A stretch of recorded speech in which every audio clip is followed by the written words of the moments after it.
Hello दोस्तों, राधे राधे। जय श्री कृष्णा। हर हर महादेव। जय श्री राम। भगवान श्री राम को किस चीज़ का आप लोग भोग लगाते हैं?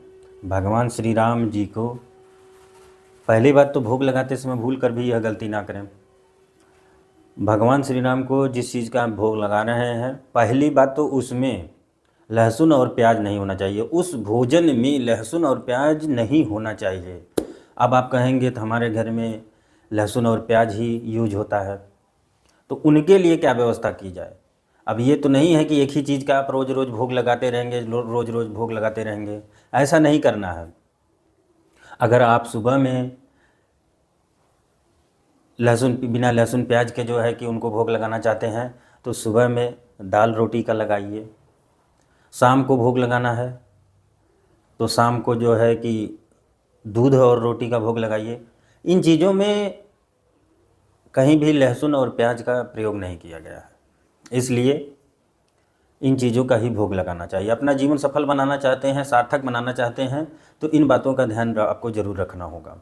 उन्हें क्या चीज़ पसंद है, एक बात यह भी आती है कि उन्हें क्या चीज़ पसंद है, तो आप जो उनको प्यार से देंगे, क्योंकि प्रभु प्यार की भाषा समझते हैं, ना कि उनसे आप आके ताव में बात करेंगे तो वो सुनेंगे।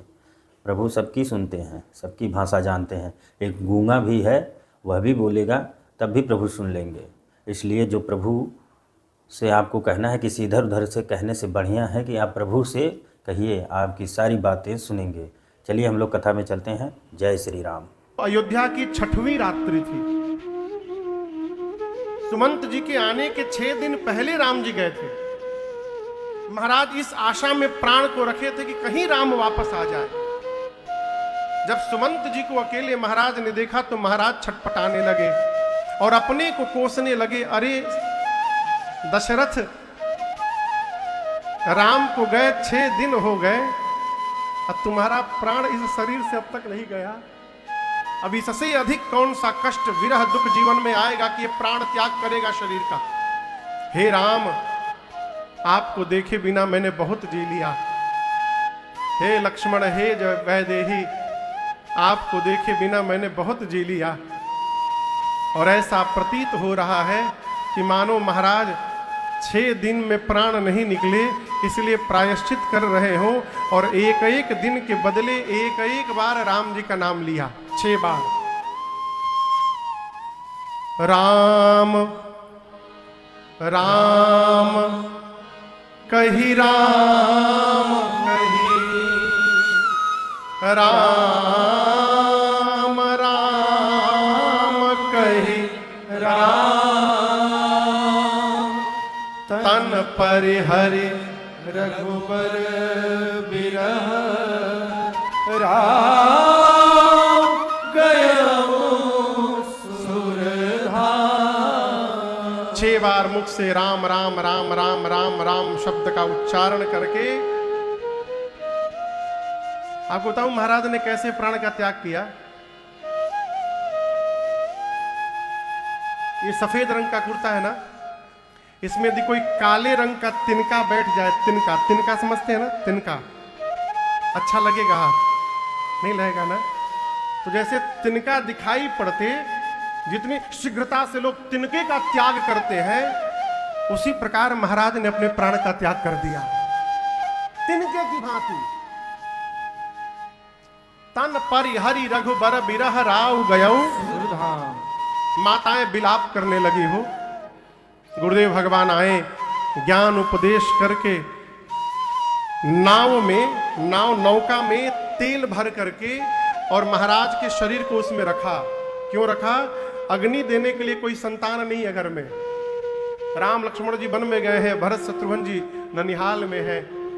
शरीर को सुरक्षित कराकर गुरुदेव ने सेवकों को बुलाकर कहा, भरत जी के पास जाइए और केवल इतना कहिएगा कि मैंने याद किया है। गोस्वामी जी कहते हैं, अनरथ अवध आरंभे जलते, कुसगुन होई भरत कहूँ तब जिस दिन से अयोध्या में अनर्थ प्रारंभ हुआ है, किस दिन से प्रारंभ हुआ है आपको याद है? बोलिए बोलिए। हाँ, जिस रात्रि से मंथरा मां कैकेयी को समझाना प्रारंभ की है, जिस रात्रि में मां कैकेयी ने महाराज से वरदान मांगा है, अगले दिन तो राम जी चले ही गए, उस रात्रि से गोस्वामी जी कहते हैं जिस समय से अयोध्या में अनर्थ प्रारंभ हुआ है, उसी रात्रि से ननिहाल में भरत जी को रात्रि में बुरे बुरे स्वप्न आने लगे। कुसगुन हो ही भरत कहूं तब ते। सवेरे भरत जी जपते हैं, डर जाते हैं, करोड़ों प्रकार की कल्पना करते हैं। कहीं कहीं कहीं पिताजी के साथ कोई घटना तो नहीं घट गई, कहीं माताओं के साथ कोई घटना तो नहीं घट गई, करोड़ों प्रकार से कल्पना करते हैं, डर जाते हैं, तुरंत शत्रुघ्न भैया को लेकर शंकर भगवान की पूजा में बैठ जाते हैं। ये पिछले 6 दिन 7 दिनों से चल रहा है। तब तक सेवक पहुंच गए अयोध्या के। सेवकों को देखकर भरत जी सूख गए। भरत भैया ने पूछा सब ठीक है ना? सेवक बोले कुछ पूछिए मत प्रभु, शीघ्र चलिए, गुरु जी ने आपको याद किया है अभी। और गोस्वामी जी कहते हैं भरत भैया उसी वेश में दौड़ पड़े शत्रुघ्न भैया के साथ। सबसे पहले अपनी मां कैकेयी के पास गए। मां द्वार पर भरत भैया को देखकर प्रसन्न हो गई, आरती उतार कर भीतर ले गई, कक्ष में बिठाया, दुलार किया। मां ने अपने मैके की हाल चाल को पूछा, वहां सब ठीक है ना बाबू? भरत जी बोलते मां वहां तो सब ठीक है, मेरे घर में सब ठीक है ना मां? कैकेयी मैया पूछी ऐसा क्यों पूछ रहे हो? भरत जी बोले मां आज तक जब मैं बाहर से आया हूं, जब जब दरवाजे पर आप अकेले नहीं मिली हो मुझे, आपके साथ मेरी बड़ी मां कौशल्या जी भी मिली हैं और मेरी छोटी मां सुमित्रा भी मिली है। आज पहली बार है कि आप अकेले द्वार पर मेरा स्वागत किए हैं मां। मेरे घर में सब कुशल है ना मैया? कैकेयी जी ने कहा कि भरत कुशल तो मैंने बेटा सब कर लिया, बेचारी मंथरा ने बड़ी सहायता की मेरी, लेकिन क्या करूं भरत, ब्रह्मा जी ने एक बात बिगाड़ दी बीच में। भरत जी ने पूछा क्या हो गया मैया? कैकेयी मैया ने कहा भरत आपको पता नहीं है, अचानक ही आपके पिताजी नहीं रहे। अब गोस्वामी जी कहते हैं भरत भैया सुने पिताजी नहीं रहे, तात तात हा तात पुकारी, हे तात कह के खड़े खड़े गिर पड़े। जिस प्रकार जल से मछली को निकाल कर बाहर फेंक दीजिए और मछली छटपटाने लगे हो, भरत जी छटपटाने लगे। मां पकड़ करके बार बार संभाल करती है। भरत भैया बोले मुझे कारण बताओ मां, पिताश्री को ऐसी कोई व्याधि नहीं थी क्यों चले जाए, अचानक चले गए, अब दर्शन करिए। कैकेयी मैया चाहती तो अपने बचाव में कुछ बदल के भी बता सकती थी, और मां ये भी जानती हैं कि जैसे मैं भरत को बताऊंगी ये मेरा पुत्र भरत आज आखिरी बार मुझे मां बोल रहा है, अब आज के बाद भरत जी मुझे जीवन में कभी मां नहीं बोलेंगे, है? और किसी भी स्त्री के लिए इससे बड़ा कोई दुख नहीं होता माई बाप कि उसकी अपनी संतान ही उनको मां कहना मना कर दे, बंद कर दे। लेकिन उसके बाद भी मां कैकेयी ने अपने को कठोर करते हुए कहा, क्या कहा? सब बताया। अपनी करनी मां कैकेयी ने सब सुनाई भरत जी को। अब भरत भैया तो सुनते गए और स्तब्ध होते गए, मानो सदमे में प्रवेश कर गए। यहां गोस्वामी जी कहते हैं भरत जी जैसे सुने कि राम भैया वन चले गए, भरत जी अपने पिताजी की मृत्यु भूल गए। गोस्वामी जी लिखते हैं भरत ही बिसरेऊ पितु मरण, सुनत राम बन गौन। स्तब्ध हो गए। दौड़कर मां कौशल्या के पास गए भरत जी। कौशल्या मैया की गोद में बैठकर भरत जी कहते हैं मां आज आपके भरत से अभागा संसार में कौन होगा? जब संतान के चलते ही मां के मांग का सिंदूर समाप्त हो जाए, उससे अभागा कोई संसार में नहीं हो सकता मां। लेकिन एक बात कहूं मां, मैं सौगंध खा के कहता हूं मां, मैं कुछ जानता नहीं था। यदि भैया के बन जाने में मेरी तनिक भी भूमिका हो मां, तो मैं आपसे कहता हूं, विधाता मुझे वो दोष, वो पाप लगा दे जो पाप सतगुरु की हत्या करने से लगता है, मुझे लग जाए मां।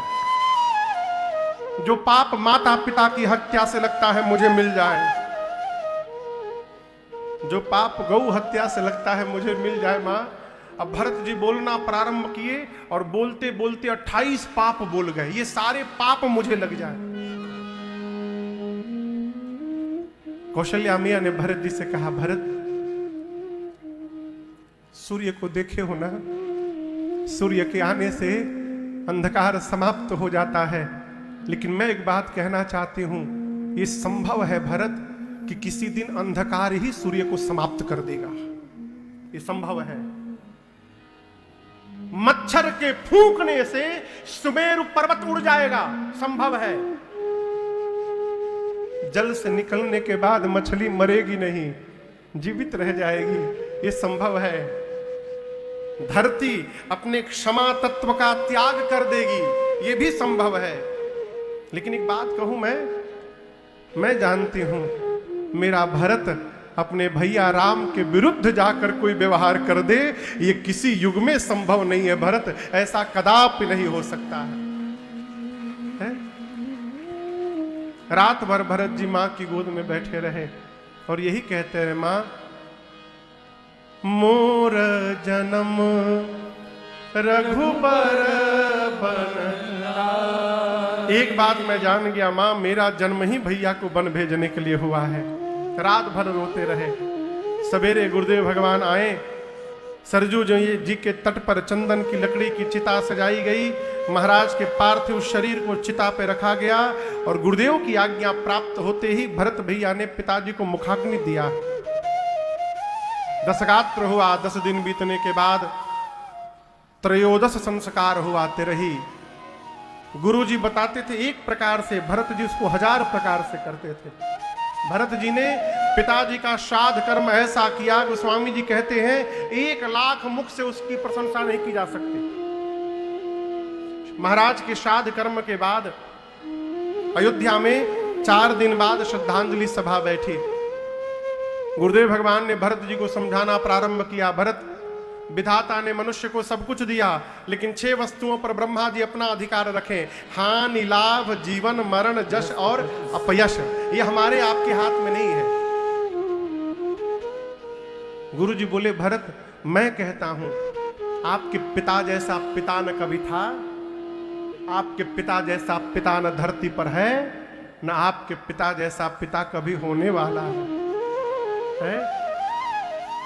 भरत आपके पिता की प्रशंसा इंद्र करते हैं, आपके पिता की प्रशंसा ब्रह्मा महेश करते हैं। और मैं क्या बोलूं, राम जिसके पुत्र बन जाए, आप लक्ष्मण शत्रुघ्न जैसे जिसके सुंदर पुत्र हो, उस महाराज की कोई कितनी प्रशंसा करेगा। इसलिए भरत आपके पिताजी सब प्रकार बड़भागी थे। और एक बात याद रखिएगा भरत जी, आपके पिताजी को प्राण से प्रेम नहीं था, वचन से प्रेम था।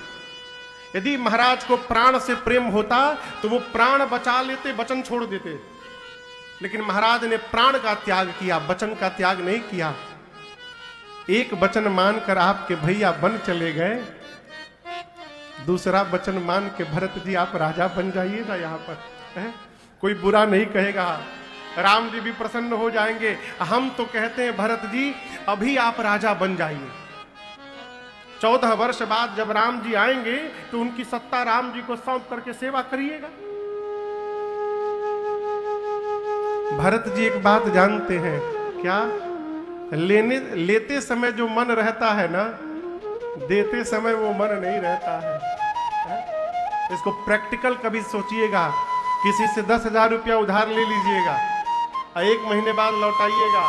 लेते समय जो खुशी रहती है, देते समय नहीं रहता। सुमंत जी ने कहा, मां कौशल्या ने कहा। अब भरत जी उठ के खड़े भय, कहे गुरुदेव हम आपसे एक बात कहें। कोई स्त्री शरीर पर सबसे ऊपर कौन सा गहना पहनते हैं? यहां कहिए कहिए, मांग टीका क्या पहनते हैं? और सबसे नीचे कौन सा गहना पहनते हैं? बिछिया, उंगली में पांव के। भरत जी कहते हैं कोई स्त्री सिर से लेकर पांव तक जितने आभूषण हैं सारे आभूषण पहन ले, लेकिन कोई कपड़ा ना पहने। गुरुजी कैसा लगेगा? गुरुजी बोले व्यर्थ लगेगा। हृदय में यदि वैराग्य ना हो मन में और ब्रह्म पर प्रवचन दिया जाए, बोले व्यर्थ है, कोई मतलब नहीं है। और शरीर में गुरुजी रोग हुआ है और नाना प्रकार का भोग आया है, बोले रोगी शरीर के लिए नाना प्रकार के व्यंजन व्यर्थ है। अच्छा गुरुदेव, हृदय में प्रेम नहीं है और जप तप व्रत पूजा कर रहे हैं, बोले बिना प्रेम के किया गया जप तप व्रत सब व्यर्थ है, कोई मतलब नहीं। अच्छा गुरुजी, सुंदर शरीर है और उसमें प्राण नहीं है तो बोले व्यर्थ है। लेकिन भरत आप पूछ क्यों रहे हैं? भरत जी बोले गुरुजी, जिस प्रकार कपड़े के बिना गहना व्यर्थ है, वैराग्य के बिना ब्रह्म की चर्चा व्यर्थ है, रोगी शरीर को नाना प्रकार का भोग व्यर्थ है, प्रेम नहीं है तो किया गया जप तप व्रत व्यर्थ है, प्राण के बिना सुंदर शरीर व्यर्थ है। गुरुदेव, उसी प्रकार अयोध्या में आप सब लोग हैं, परंतु यदि मेरे भैया राम नहीं हैं तो भरत के लिए अयोध्या व्यर्थ है। इसका कोई अर्थ नहीं मेरे जीवन में। बादी मोर सब बिनु रघुराई, सब व्यर्थ है गुरुदेव। अभी आप देखिए, मैं राजा नहीं बना, मेरे नाम की प्रस्तावना रखी गई है कि भरत राजा बनेगा। मैं कितना बड़ा अधम हूं गुरुदेव, मेरा नाम केवल आगे आया, बाबूजी मर गए, मेरे बड़े भैया वन में चले गए। सोचिए